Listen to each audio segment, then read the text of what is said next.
Welcome to SS educate channel. మీ senior faculty doctor Ramulu Sudhamoni economy. So previous questions answers అంటే గతంలో మనకు అడిగినట్టు కొన్ని ప్రశ్నల ఆధారంగా చేసుకొని వాటి సమాధానాలు ఏ విధంగా ఉంటాయి అని మనం విశ్లేషణ చేసుకుందాం. సో దాంతోపాటుగా మీకు గతంలో కొన్ని ప్రశ్నల సమాధానాలు ఇవ్వడం జరిగింది. సో ఈరోజు కూడా మనం కొన్ని రకాల ప్రశ్నలు తీసుకొని ఆ ప్రశ్నలకు సమాధానాలు ఏ విధంగా మనం ఉంటాయి అని తెలుసుకుందాం. సో కొంత అంటే రాబోయే కాలంలో ఇంకా మనకు అనేకమైనటువంటి కాంపిటేటివ్ ఎగ్జామ్లో సో క్వశ్చన్స్ అన్నీ కూడా ఏ విధంగా ఫ్రేమ్ అవుతున్నాయంటే క్వశ్చన్స్ అన్నీ కూడా మనకు రాబోయే కాలంలో కొంచెం కఠినతరంగా హార్డ్లీ రావడం జరుగుతుంది. గన్ షాట్ క్వశ్చన్స్ ఏం రావడం లేదండి. కాబట్టి వాటిని దృష్టిలో పెట్టుకొని ఇంకా ముందు కూడా మనం కొంత ఏ విధంగా క్వశ్చన్స్ రావడానికి అవకాశం ఉంటాయి, ఏ టాపిక్లు మనకి ఇంపార్టెంట్, తదితర అంశాలన్నీ కూడా చర్చించుకుందాం. సో దాంతోపాటుగా ఈరోజు కొన్ని ప్రశ్నలు మీ ముందుకు తీసుకురావడం జరిగింది. వాటి ఆన్సర్లు మనం తెలుసుకోవడం జరుగుతుంది. మీరు కూడా వీలైనంతగా వాటికి కామెంట్ చేయగలరని కోరుతున్నాను. Right, thank you. సో క్వశ్చన్లోకి వెళ్ళిపోతే ఫస్ట్ క్వశ్చన్ మనం గమనించినట్టయితే సో మన దేశంలో పేదరికం కొలిచే ప్రధాన ప్రమాణం ఏది? So what is the main criterion for the measuring poverty in our country? అంటే మన దేశంలో పేదరికాన్ని చాలా మట్టుకు ఎవరు కొలుస్తారని మనం క్వశ్చన్స్ అడుగుతాం, కానీ కొలిచే ప్రధానమైనటువంటి ప్రమాణం ఏది, ఆ క్రిటీరియా ఏముంది మనకని ఇక్కడ మనకు క్వశ్చన్ అడగడం జరిగిందండి. అది 1 ఆదాయం, 2 వ్యయం, 3 విద్యాస్థాయి, 4 ఆరోగ్యము. సో అందరూ కూడా ఏమనుకుంటారంటే ఆదాయం ద్వారానే కొలుస్తారని చెప్పేసి అనుకోవడం జరుగుతుంది. కానీ వాస్తవానికి ఇక్కడ మనకు కన్జంప్షన్ ఎక్స్పెండిచర్ అంటే వినియోగ వ్యయం ఆధారంగానే మనం ఈ పేదరికాన్ని కొలవడం జరుగుతుందని ఇక్కడ మనం గుర్తుపెట్టుకోవాలి. ఎందుకంటే మనకు సో మామూలుగా వైకే అలక్ కమిటీ కానీ, తర్వాత మనకు వచ్చేటువంటి టెండూల్కర్ కమిటీ కానీ, రంగరాజన్ కమిటీ కానీ, వీళ్ళందరూ కూడా నెలసరి తలసరి వ్యయాన్ని లెక్కలోకి తీసుకొని మనకు పేదరికం ఏ విధంగా ఉందని చెప్పేసి లెక్క కట్టడం జరిగింది ఇక్కడ మనకు. కాబట్టి సో మనం ఆలోచన చేస్తే ఇక్కడ వినియోగ వ్యయం అనేది వ్యయం ఆధారంగానే మన దేశంలో పేదరికం కొలవడం జరుగుతుంది. అంటే ఒక వ్యక్తి కానీ ఒక కుటుంబం కానీ చేసేటువంటి వ్యయం ఆధారంగానే వాళ్ళు పేదవాళ్ళ కాదా, బీపీఎల్ ప్రజల కాదా అని చెప్పేసి లెక్కించడం జరుగుతుంది. దారిద్ర్య రేఖ నిర్మించేది కూడా మనకు సో వినియోగ వ్యయం ఎంత చేస్తారో అనే ఆధారంగానే చేయడం జరుగుతుంది. కాబట్టి మనం గుర్తుపెట్టుకోవాలి. ఇది ఇలాంటి క్వశ్చన్ కొంచెం డిఫికల్ట్గా వెరైటీగా మనకు కనబడుతుంది. సో రాబోయే కాలంలో ఇలా రావడానికి మనకు అవకాశం ఉంది. రైట్, నెక్స్ట్ సెకండ్ క్వశ్చన్లోకి వెళ్ళిపోతే సెకండ్ క్వశ్చన్లో మనకు సో జిఎస్టికి సంబంధించి సరైన వాక్య ఏది? Which statement is the correct regarding GST అని అడగడం జరిగింది. ఒకే పన్ను ఒకే దేశం, 1 ట్యాక్స్ 1 నేషన్. ఒకే పన్ను ఒకే మార్కెట్, 1 ట్యాక్స్ 1 మార్కెట్. ఒకే పన్ను ఒకే మార్కెట్ ఒకే దేశం, 1 tax 1 market 1 nation. So fourth one is the పైవన్నీ తప్పు అన్నాడు. So all of the above are incorrect అని చెప్పేసి ఇవ్వడం జరిగింది. సో మనం ఇక్కడ గమనిస్తే చాలా సందర్భాల్లో మనకు ఇచ్చినటువంటి ఇదివరకు గతంలో జరిగినటువంటి క్వశ్చన్ పేపర్లో మనకి ఏమి ఇచ్చినట్టే ఒకే పన్ను ఒకే దేశం అనే నానుడి అనేది మనకు వినపడుతుంది. వాస్తవానికి ఇక్కడ మనకు జిఎస్టి యొక్క వెబ్సైట్ మనం చూసినట్టయితే 1 అనేది మార్క్ ఉంటుంది. ఆ 1 అనే మార్కు పైన ఏముంటుంది? 1 అనే మార్క్ పైన మనకు సో 3 కొటేషన్స్ కనబడుతుంటాయి.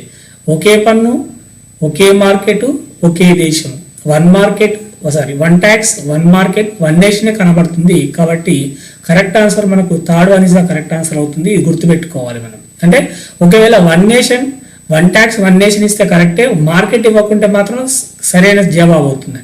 కానీ వాస్తవానికి మనం ఇక్కడ గమనిస్తే 1 ట్యాక్స్ 1 నేషన్ 1 మార్కెట్, ఒకే పన్ను ఒకే మార్కెట్ ఒకే దేశం అంటే దేశవ్యాప్తంగా మొత్తం మార్కెట్లో ఒకటే పన్ను జిఎస్టీ అనేది కొనసాగుతుంది. ఒక 17 రకాల పన్నులు మొత్తం కూడా జిఎస్టీలో మిళితమై కావడం వల్ల ఆ విధంగా ఉంటుందని ఇక్కడ మనం గుర్తుపెట్టుకోవచ్చు. రైట్, నెక్స్ట్ మనం గమనించినట్టయితే థర్డ్ వన్ చూడండి. సో థర్డ్ వన్ మనం గమనించినట్టయితే అమ్మక పన్నును మొదట ఏ దేశంలో ప్రవేశపెట్టారు? In which country was sales tax first introduced? 1 is the France, 2nd is the America, 3rd is the England, 4th is the India, భారతదేశం. మరి మనం అమ్మక పన్ను అనగానే సో పన్ను అనగానే మనం ఇంగ్లాండ్ని గుర్తుపెట్టుకుంటున్న వాస్తవానికి ఇక్కడ గుర్తుపెట్టుకోవాల్సింది ఏంటంటే మనకు ఈ పరోక్ష పన్నులు అయితే ఏమున్నాయో ఇండైరెక్ట్ ట్యాక్సెస్ అవుతున్నాయో అన్నీ కూడా ఎక్కడ ఇంట్రడ్యూస్ కావడం జరిగిందంటే మొదట్లో మనకు ఫ్రాన్స్లోనే ఇంట్రడ్యూస్ కావడం జరిగిందని ఇక్కడ మనం గుర్తుపెట్టుకోవాలి. కాబట్టి the correct answer is the France. అమ్మక పన్ను అనేది సేల్స్ ట్యాక్స్ అనేది అలాంటి ట్యాక్స్ అనేది కూడా మనకి ఇక్కడ అంటే పరోక్ష పన్నుల భావన అనేది ఏ దేశం నుంచి ఎక్కువ రావడం జరిగిందంటే ఫ్రాన్స్ నుంచే రావడం జరిగిందని ఇక్కడ మనం గుర్తుపెట్టుకోవాలి. రైట్, నెక్స్ట్ చూడండి 4th one. So which are the following ministries calculates national income? కింది వాటిలో ఏ మంత్రిత్వ శాఖ కింద జాతీయ ఆదాయం లెక్కిస్తుంది? అంటే వాస్తవానికి ఇక్కడ అడిగేది ఏంటంటే జాతీయ ఆదాయం అనేది ఏ మంత్రిత్వ శాఖ కింద లెక్కించడం జరుగుతుంది? So which are the following ministries calculates national income under the which ministries అని ఇక్కడ మనం గుర్తుపెట్టుకోవాలి. అంటే జాతీయ ఆదాయాన్ని లెక్కించేటువంటి సంస్థ మనం చాలా సందర్భాల్లో చెప్పుకుంటాం. అది ఎన్ఎస్ఓగా మనం చెప్పుకుంటాం, నేషనల్ స్టాటిస్టికల్ ఆఫీస్గా, లేకుంటే సిఎస్ఓగా, సెంట్రల్ స్టాటిస్టికల్ ఆఫీస్గా చెప్పుకుంటాం. కానీ ఇక్కడ కొంచెం క్వశ్చన్ ఏముందంటే డిఫికల్ట్గా ఏ మంత్రిత్వ శాఖ కింద జాతీయ ఆదాయాన్ని లెక్కించడం జరుగుతుందని చెప్పేసి ఇవ్వడం జరిగింది.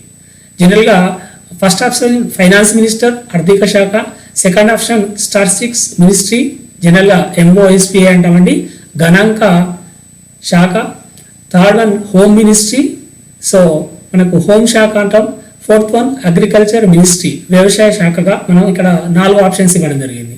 కానీ వాస్తవానికి ఇక్కడ మనం గమనిస్తే సో ఫినాన్స్ మినిస్ట్రీ కింద మనం అనుకుంటున్నాం, కానీ ఈ నేషనల్ ఇన్కమ్ అనేది ఏదైతుందో అది మొత్తం కూడా ఎన్ఎస్ఓ అనేది ఎవరి కింద పనిచేస్తుంది, ఏ శాఖ కింద పనిచేస్తుంది? So under which ministry they worked NSO అంటే so statistic ministry MOSPI, so ministry of statistics programme implementation అంటామండి. ఇక్కడ గణాంక మరియు అమలు మంత్రిత్వ శాఖ అని చెప్పుకుంటాం, గణాంక మరియు అమలు మంత్రిత్వ శాఖ అని చెప్పుకోవడం జరుగుతుంది, దాన్ని ఎంఓఎస్పిఐ అని చెప్పుకోవడం జరుగుతుంది.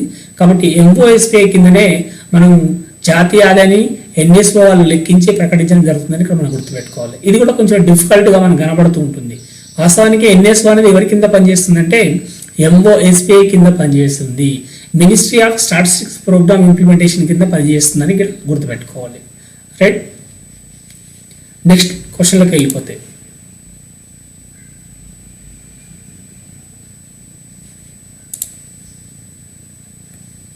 Who estimate the index of industrial production IIP in our country? మన దేశంలో పారిశ్రామిక ఉత్పత్తి సూచీని ఐఐపిని ఇండెక్స్ ఆఫ్ ఇండస్ట్రియల్ ప్రొడక్షన్ సూచిని అంచనా వేసే వారు ఎవరు? So IIP industrial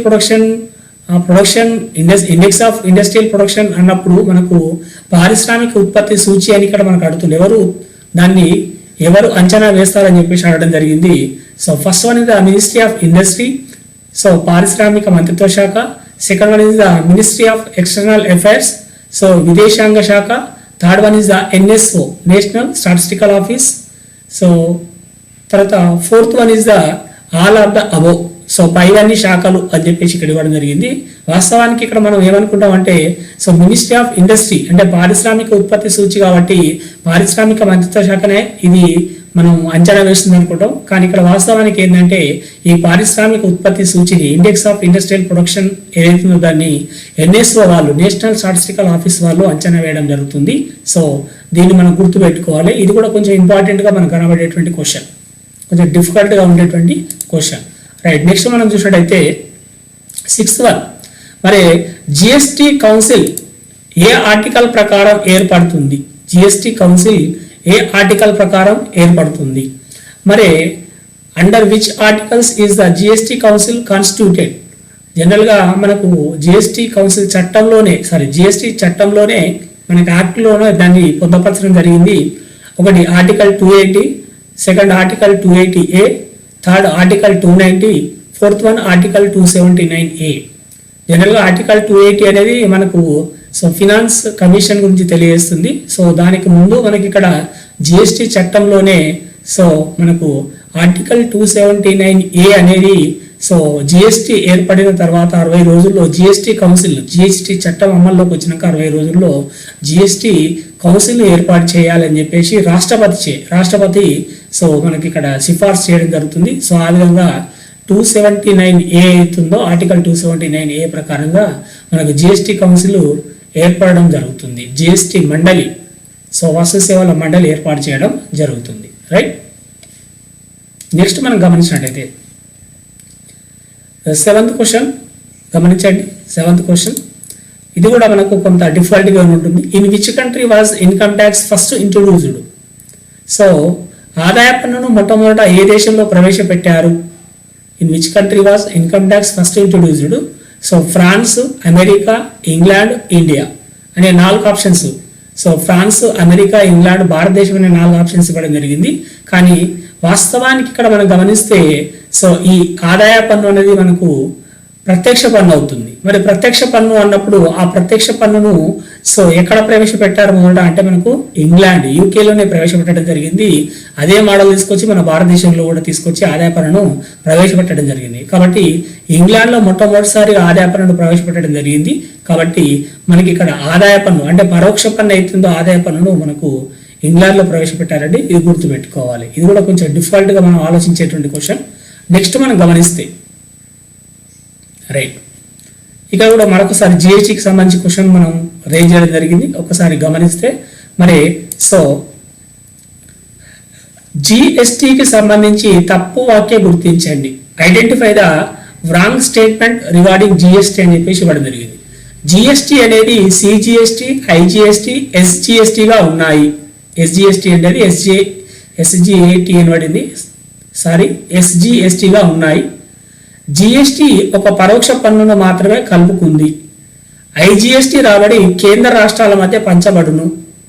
GST council vice chairman గా రాష్ట్రాల నుండి ఒక సభ్యుని ఎన్నుకుంటారు.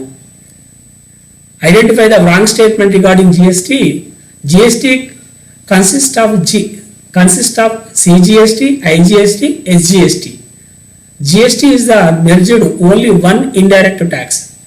IGST revenue is shared among the states and central.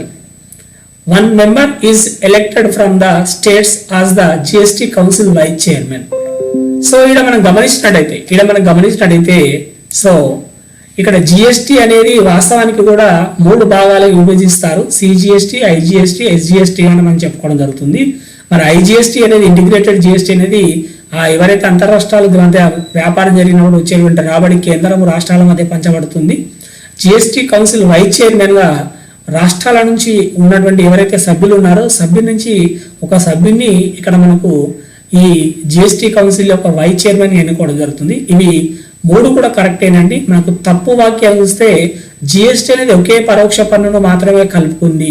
1 indirect tax merged అన్నాడు. వాస్తవానికి ఇక్కడ 16, 17 పరోక్ష పన్నులను కలిపి ఒక జిఎస్టీగా తీసుకురావడం జరిగింది. కాబట్టి అది తప్పు వాక్యాన్ని ఇక్కడ మనం ఇక్కడ ఏమంటున్నాడు, జిఎస్టీ ఒక పరోక్ష పన్ను, అది ఒక పరోక్ష పన్నే అట్లా అనుకుంటే. కానీ ఇక్కడ ఏమంటాడు, ఒక పరోక్ష పన్నును మాత్రమే కలుపుకుంది. కాదు, జిఎస్టీ అనేది 16 రకాల 17 రకాల పరోక్ష పన్నులను తనలో కలుపుకొని అది జిఎస్టీగా ఏర్పడింది అనే దాన్ని మనం ఇక్కడ గుర్తుపెట్టుకోవాలి. రైట్. నెక్స్ట్ మనం గమనించినట్టయితే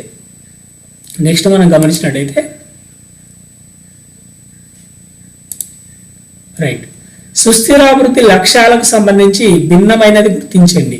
so SDG self sustainable development goals అయితే ఉందో దానికి సంబంధించి తప్పు వాక్యం అంటే భిన్నమైన దాన్ని గుర్తించండి అన్నాడు. Identify the different regarding the sustainable development goals. ఆ లక్ష్యాలకు సంబంధించి 17 లక్ష్యాలు ఇవ్వడం జరిగింది. ఆ 17 లక్ష్యాలు భిన్నమైనది గుర్తించమన్నాడు. ఇక్కడ మనకు పేదరికం తగ్గించడం అనేది ఏదైతుందో మనకు పేదరికం తగ్గించడం అనేది ఆకలి విముక్తి, గౌరవప్రదమైన పని, 4వది నిరుద్యోగ నిర్మూలన. So poverty reduction, so hunger eradication, decent work, 3rd one. 4th one is unemployment ఎరిడికేషన్.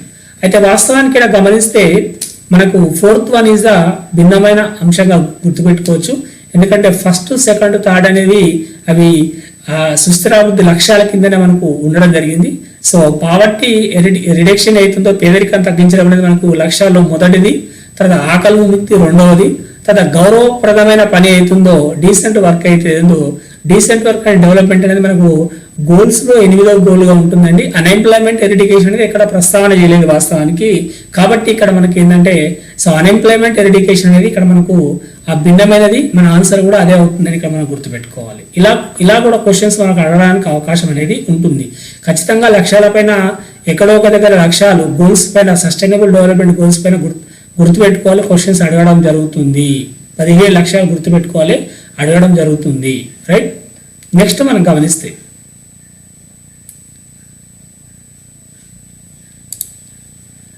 So ఇది మీరు ఆన్సర్ చేయాలండి. కంప్యూటర్ రావడం వలన టైప్ రైటర్ ఉత్పత్తి తగ్గి ఆ రంగంలో ఉపాధి కోల్పోయి ఏర్పడే నిరుద్యోగిత ఏది అన్నాడు ఇక్కడ మనం. అంటే జనరల్గా కంప్యూటర్ రావడం వలన టైప్ రైటర్ ఉత్పత్తి తగ్గి ఆ రంగంలో ఉపాధి కోల్పోయి ఏర్పడే నిరుద్యోగిత ఏది? The introduction of computers resulted in a decrease in the production of the typewriters and the loss of the jobs in the field. Which of the following causes unemployment? అంటే జనరల్గా మనకు కంప్యూటర్ రావడం వల్ల ఏదైతే type writer ఉత్పత్తి అవుతుందో తగ్గిపోయి ఆ రంగంలో పనిచేసేటువంటి ఉద్యోగాలు కోల్పోతారు. మరి ఆ రంగంలో పనిచేసే అంటే టైప్ రైటర్ ఉత్పత్తిలో ఆ పరిశ్రమలో పనిచేసే వాళ్ళ యొక్క ఉపాధి కోల్పోవడం జరుగుతుంది. ఉత్పత్తి తగ్గడం వల్ల వాళ్ళ ఉపాధి కోల్పోవడం జరుగుతుంది. కాబట్టి మరి అలాంటి సందర్భంలో అక్కడ ఎలాంటి నిరుద్యోగిత ఏర్పడుతుంది? సాధారణంగా మనం కంప్యూటర్ టైప్ రైటర్ అనగా మనం ఏమనుకుంటామంటే జనరల్గా సాంకేతిక నిరుద్యోగిత అనుకుంటాం. కానీ ఇక్కడ ఒక్కసారి ఆలోచన చేయండి. So first one is the చక్రియ, సెకండ్ వన్ ఇస్ ద సంఘర్షణ, థర్డ్ వన్ ఇస్ ద సాంకేతికత, ఫోర్త్ వన్ ఇస్ ద నిస్వచ్ఛంద అని చెప్పేసి ఇచ్చిండు. So first one is the cyclical unemployment, second one is the frictional unemployment, third one is the technological unemployment, fourth one is the involuntary unemployment. కాబట్టి ఇక్కడ మనం గుర్తుపెట్టుకోవాల్సింది ఏంటంటే fourth one is the correct answer. ఎందుకంటే ఆ రంగంలో పనిచేసే వాళ్ళు ఉపాధి కోల్పోతున్నారంటే వాళ్ళు స్వచ్ఛందంగా ఉద్యోగం నుంచి పోవట్లేదు, వాళ్ళు కావాలని ఉద్యోగాలకు వెళ్ళి పోవట్లేదు. అనుకోని పరిస్థితుల వల్ల అక్కడ ఉన్నటువంటి వాతావరణం వల్ల ఉపాధి వాళ్ళు ఉత్పత్తి తగ్గిపోవడం వల్ల ఆ ఉత్పత్తికి డిమాండ్ లేకపోవడం వల్ల ఉత్పత్తి తగ్గిపోయి వాళ్ళు ఉద్యోగిత కోల్పోతున్నారు. కాబట్టి దీన్ని మనం నిస్వచ్ఛంద ఇన్వాలంటరీ అన్ఎంప్లాయ్మెంట్గా మనం చెప్పుకోవడం జరుగుతుంది. రైట్. సో ఇవి మనకు ఒక 10 క్వశ్చన్లు మనం ఇక్కడ చర్చించుకోవడం జరిగింది. ఇంకా రాబోయే కాలంలో ఇంకా మరిన్ని క్వశ్చన్స్ చర్చించుకుంటూ మీ ముందుకు రావడం జరుగుతుంది. సో ఎస్ఎస్ ఎడ్యుకేట్ ఛానల్ని ఆదరిస్తారని, సో అదేవిధంగా ఇంకా రాబోయే కాలంలో టాపిక్ వైజ్గా మనకు ఉన్నటువంటి ఇంపార్టెంట్ టాపిక్ వైజ్గా కొంత సబ్జెక్టును దాంతో పాటుగా కొన్ని క్వశ్చన్స్ను కూడా అంటే ఆ టాపిక్ ఏవైతే ఇంపార్టెంట్ పాయింట్స్ను తర్వాత ఆ టాపిక్లో ఉన్నటువంటి ఇంపార్టెంట్ క్వశ్చన్స్ కూడా మనకు ఎక్స్ప్లెయిన్ చేసుకోవడం జరుగుతుంది, విశ్లేషించుకోవడం జరుగుతుంది, అనలైజ్ చేసుకోవడం జరుగుతుంది రాబోయే కాలంలో. కాబట్టి ఎస్ఎస్ ఎడ్యుకేట్ ఛానల్ని ఆదరిస్తూ ముందుకు తీసుకెళ్తారని కోరుకుంటూ thank you one and all. So your senior economy faculty doctor Ramulu సులువని. సో సబ్స్క్రైబ్ చేయండి, లైక్ చేయండి, షేర్ చేయండి, అంతకంటే ముందుగా మీరు కామెంట్ చేయండి. Thank you.